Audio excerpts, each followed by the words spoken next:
Hello friends, welcome to Banu's அறுசுவை அரிசல். வாங்க இன்றைக்கி ஐலை அண்ட் ரோஹு ஃபிஷ் ஃப்ரை எப்படி பண்ணுறதுன்னு பார்க்கலாம். அதுக்கு இஞ்சி பூண்டு பேஸ்ட்டு ஒரு 2 டேபிள் ஸ்பூன் அளவுக்கு அரைச்சி எடுத்துருக்குது. ஒரு அரை டேபிள் ஸ்பூன் அளவுக்கு மிளகாத்தூள் சேர்த்துக்கலாம். கொஞ்சமாக மஞ்சள் தூள் சேர்த்துக்கலாம். தேவையான அளவு உப்பு, கொஞ்சம் பைண்டிங்காக அரிசி மாவு இல்லாட்டினா மைதா மாவு எது வேணால் சேர்த்துக்கலாம். நான் இன்றைக்கி அரிசி மாவு சேர்த்து செஞ்சுருக்கிறேன். ஒரு 2 டேபிள் ஸ்பூன் அளவுக்கு இருந்தால் போதும். இதோட இது மட்டுமே இருந்தாலுமே போதும். லெமன் ஜூஸ் போட்டு பிழிஞ்சிக்கலாம். இது இல்லை அப்படின்னா நீங்கள் இன்னும் கொஞ்சம் ஃப்ளேவர் ஆட் பண்ணணும், காரம் ஆட் பண்ணணும் அப்படின்னா மீன் மசாலா இருந்துச்சு அப்படின்னா நீங்கள் அதை சேர்த்துக்கலாம். நான் அதை ஒரு 2 டேபிள் ஸ்பூன் சேர்த்து எலுமிச்சம்பழம் பிழிஞ்சு விட்டு அதையும் சேர்த்து நல்லா கலந்துக்கிறேன்.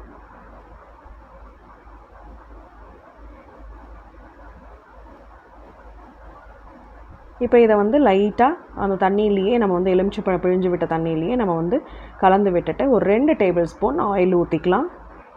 ஆயில் ஊற்றினோம்னா இந்த மசாலா மீனோட நல்லா ஒட்டி வரும், மசாலா பிரியாமல் இருக்கும். அதையும் சேர்த்து நல்லா கலந்துக்கலாம்.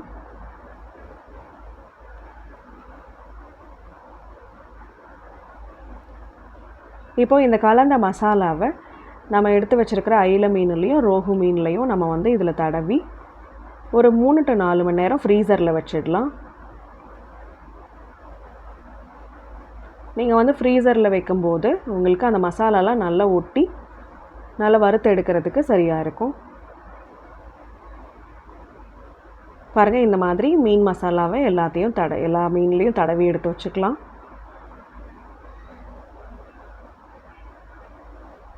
ஐலை மீன் கொஞ்சம் உங்களுக்கு முள் கம்மியாக இருக்கும். ரோஹுவில் இன்னும் கொஞ்சம் முள் இருக்கும்.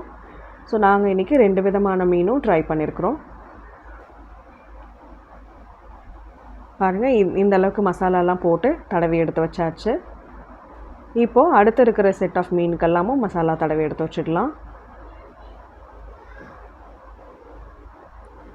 இந்த அளவுக்கு தடவி எடுத்து வச்சுட்டு நீங்கள் ஒரு பாக்ஸ் போட்டு இதை ஃப்ரீசரில் வச்சுட்டிங்க அப்படின்னா உங்களுக்கு இந்த மசாலாலாம் உதிராமல் இருக்கும்.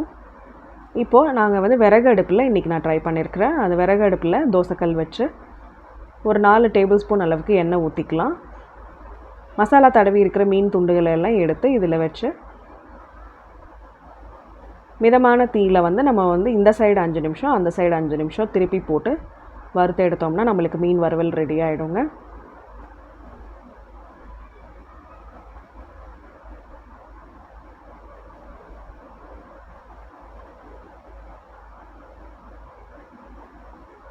விறகு அடுப்பில் செய்யும்போது இன்னும் நல்ல டேஸ்ட்டு.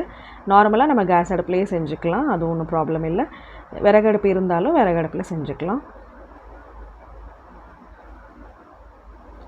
இந்த மாதிரி எல்லா மீன்களையும் பொரிச்சு எடுத்ததுக்கப்புறம் சர்வ் பண்ணிங்கன்னா உங்களுக்கு சுட சுட நல்ல மசாலாலாம் பிரிஞ்சு வராத மீனெல்லாம் ஃப்ரை ஆகி வந்திருக்கும். செஞ்சு பார்த்துட்டு எப்படி இருக்குன்னு எனக்கு கமெண்ட்ஸில் சொல்லுங்கள்.